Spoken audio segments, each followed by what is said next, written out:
तुम्हारी इच्छा है।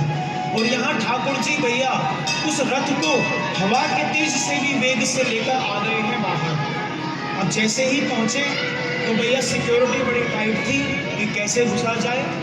तो वहां पर क्या हुआ, और शिशुपाल चेकिंग कर रहा था, चेकिंग भी शिशुपाल कर रहा था, कहीं वो वृंदावन का चोर ना आ जाए और मेरी पत्नी को यहाँ से हरण करके ना ले जाए।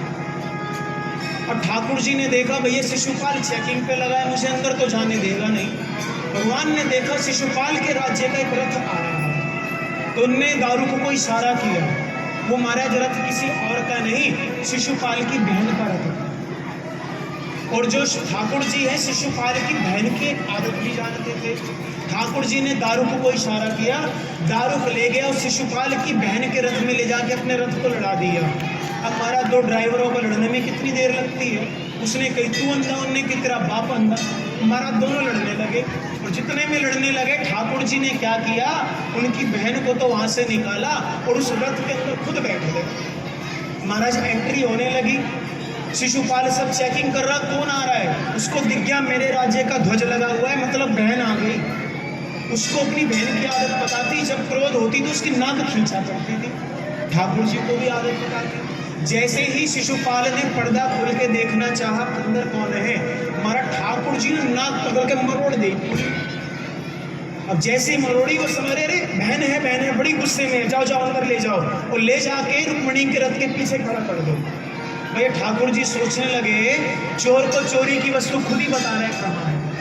पहुंच गए रुक्मणी जी के रथ के पीछे। रुक्मणी जी पूजा करके निकली हैं, और जैसे ही निकली हैं हमारा ठाकुर जी ने उस महाराज रथ के जो पर्दा है उसको उठाया, और जैसे ही पर्दा हटाया ठाकुर जी के उस रूप को देखकर जितने सैनिक थे ना महाराज आपस में ही एक दूसरे को बाण तलवार मारने लगे। और रुक्मणी जी से कहते, किस बात की देरी कर रहे हो, जल्दी आओ। रुक्मणी जी ने कभी देखा नहीं था। रुक्मणी जी कहती है कौन पता नहीं, देखने में तो बड़े सुंदर हैं। कहते कल लेटर भेजो ना, मैं वही हूँ, लेने आया हूँ तुम्हें।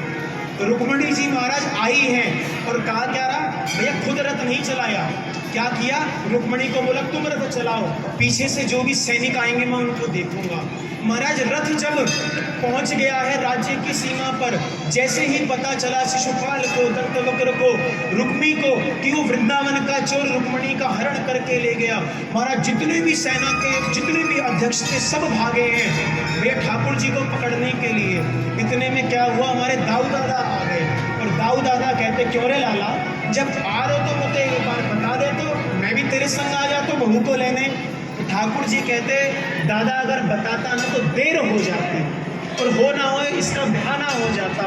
और दादा भी कहते एक तू ही तो है जो समय पर आता है, तेरे अलावा और कौन है जो समय पर आता है, एक तू ही है जो समय पर बुलाने पर पहुंच जाता है। जब उस ग्राहक की सूंड महाराज बिल्कुल डूबने वाली थी तू तब पहुंच गया, जब उस द्रौपदी का चीर जाने वाला था तू तब पहुंच गया, तेरे अलावा संसार में कोई ऐसा है ही नहीं जो समय पर आता है। कहते भाई काम कर, बहू को लेके तू जा, इन सबको मैं संभालता हूँ। दाऊ दादा ने हल मुसल निकाल लिया, महाराज युद्ध प्रारंभ हुआ। रुक्मी पीछे से आ गया, श्री कृष्ण के आगे आ गया, ठाकुर जी रुक गए, ठाकुर जी से युद्ध हुआ है रुक्मी का। अब रुक्मणी जी समझ गई कि अब ये मेरे भाई को छोड़ेंगे नहीं, मार देंगे। रुक्मणी जी ने चरण पकड़ लिए हैं, कहते हैं कि प्रथम मिलन की रात्रि पर तुम मुझे कुछ ना कुछ तो देते, तो मैं तुमसे अपने भाई के प्राणों की भीख मांगती हूँ, मेरे भाई को छोड़ दो।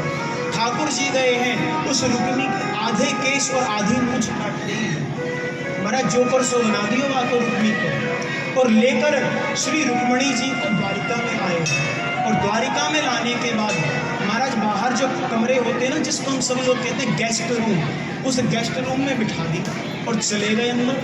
पीछे से दाऊ दादा आए और रुक्मणी को देख के कहते रोती क्यों है, कहते ये बड़े अजीब है, वहाँ से बताओ इतनी बड़ी सेना से लड़कर मुझे लेकर आए और यहाँ पर आके कहते गेस्ट रूम में बैठ जाओ, इसीलिए लेकर आए हैं क्या। दाऊ दादा समझाते हैं कि है भी टेढ़े और बात भी टेढ़ी करे। अरे अभी तुम्हारी शादी थोड़ी हुई है, जब शादी होएगी तब तो तुम्हें घर में लेकर आएंगे। तो कहते कोई बात नहीं, कल का दिन ही विवाह का मुहूर्त है, सुंदर विवाह का मुहूर्त रखा गया, पूरी द्वारिका को सजा दिया गया।